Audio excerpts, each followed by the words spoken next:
கள்ளக்குறிச்சியில் விஷச்சாராயம் குடித்து உயிரிழந்தோர் எண்ணிக்கை 39ஆக அதிகரிப்பு. சேலம் அரசு மருத்துவமனையில் ராஜேந்திரன் என்பவர் சிகிச்சை பலனின்றி உயிரிழப்பு.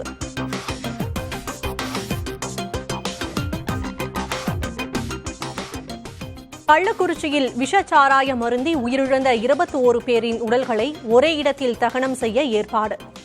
கோமுகி ஆற்றங்கரையோரம் இறுதிச் சடங்குகள், நெஞ்சை உலுக்கும் சோகம்.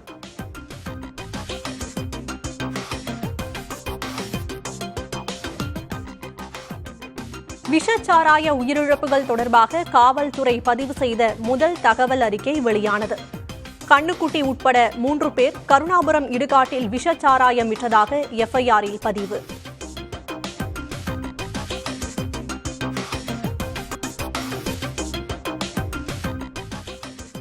விஷச்சாராயம் குடித்து உயிரிழந்தோருக்கு அமைச்சர் உதயநிதி ஸ்டாலின் அஞ்சலி. பாதிக்கப்பட்டோரின் குடும்பத்தினருக்கு இழப்பீட்டுத் தொகையான காசோலையை வழங்கி ஆறுதல்.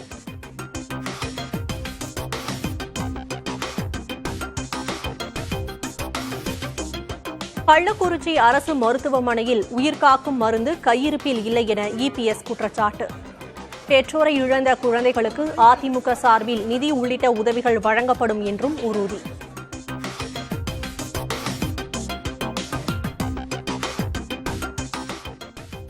கள்ளக்குறிச்சி அரசு மருத்துவமனையில் போதுமான அளவுக்கு உயிர்காக்கும் மருந்துகள் உள்ளதாக அமைச்சர் ஏவாவேலு விளக்கம். தமிழக அரசு மீது எதிர்க்கட்சித் தலைவர் வேண்டுமென்றே குற்றம் சாட்டி உள்ளதாகவும் பதில்.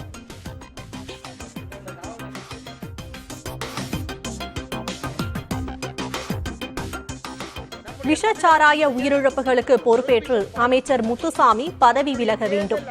பாஜக மாநில தலைவர் அண்ணாமலை வலியுறுத்தல்.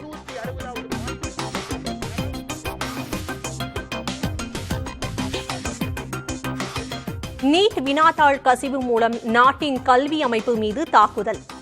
நீட் விவகாரத்தை நாடாளுமன்றத்தில் நிச்சயமாக எழுப்புவோம் என்று ராகுல் காந்தி திட்டவட்டம்.